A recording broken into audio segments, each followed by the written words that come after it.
Alors, une vidéo pour les troisièmes pour expliquer l'activité 8 que l'on a commencé avec les troisièmes 4 en classe. Donc c'est une activité un petit peu compliquée, il faut bien comprendre. On va ici essayer d'expliquer par rapport à une situation où on a un couple qui attend un enfant et on va se poser la question quel pourrait être le groupe sanguin et quelle pourrait être la probabilité d'avoir un garçon du groupe sanguin A. Donc là, c'est par rapport à notre exemple. C'est le même exemple que vous avez dans le livre. Alors, vous n'avez pas le livre, mais je vais vous envoyer les photos du manuel. Alors, sauf que là, on a juste changé le nom. Ici, vous avez Monsieur et Madame Martin, alors que dans l'exercice photocopié, c'est le nom de famille, c'est Dupont. Mais c'est la même chose. Alors, la première chose sur votre activité, c'est, première question, et là on l'avait faite en classe pour les 3e 4, explique avec les documents 1 et 2 comment se répartissent les chromosomes lors de la formation des gamètes. Les gamètes, ce sont les cellules reproductrices, c'est-à-dire les spermatozoïdes et les ovules. Ici, dans le document 1, vous avez des karyotypes de spermatozoïdes et un autre qui peut correspondre à un ovule ou un spermatozoïde. Tout simplement parce qu'il y a un chromosome X et ce karyotype peut correspondre à l'un ou l'autre des gamètes. Si vous regardez bien, ici, sur ces karyotypes, il y a un seul chromosome pour chaque paire de chromosomes. C'est-à-dire que vous avez un chromosome 1, un chromosome 2, etc., etc.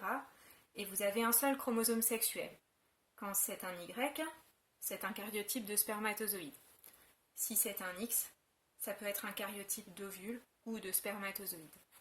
Mais en tout cas, dans les gamètes, il y a seulement 23 chromosomes et non pas 23 paires de chromosomes.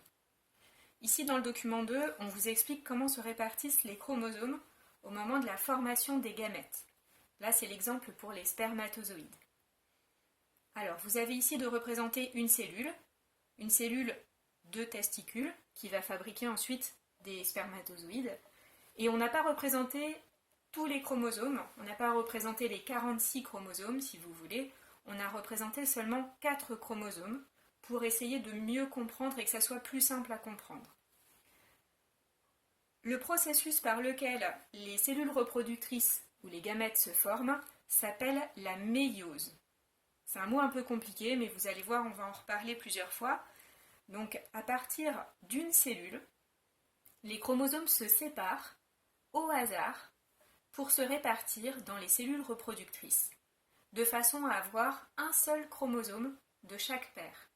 Donc ici, dans notre exemple, la paire de chromosomes 9 se sépare.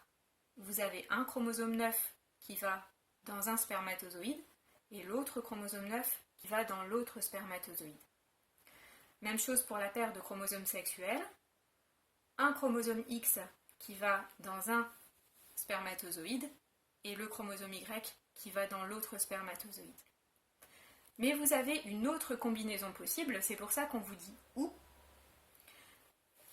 Donc, l'autre possibilité, c'est d'avoir ce chromosome 9 qui va dans un spermatozoïde, ce chromosome 9 qui va dans l'autre spermatozoïde, le X qui va dans ce spermatozoïde et le Y qui va dans ce spermatozoïde. En fait, ça se fait au hasard. C'est-à-dire qu'au hasard, les chromosomes se répartissent dans les cellules reproductrices et on a donc un très grand nombre de combinaisons possibles, d'associations possibles entre les différents chromosomes de chaque paire. On a au hasard soit cette combinaison-là, soit celle-là, soit celle-là, soit celle-là. Donc ici, dans notre exemple, à partir de la cellule de testicule ici, qui contient 4 chromosomes, on a réparti au hasard et on a 4 possibilités de combinaison pour former les spermatozoïdes. Donc si je reviens sur ma consigne, comment se répartissent les chromosomes lors de la formation des gamètes? Les chromosomes se répartissent au hasard à partir des cellules de testicules ou des cellules d'ovaires. Ils se répartissent au hasard et on a un seul chromosome de chaque paire.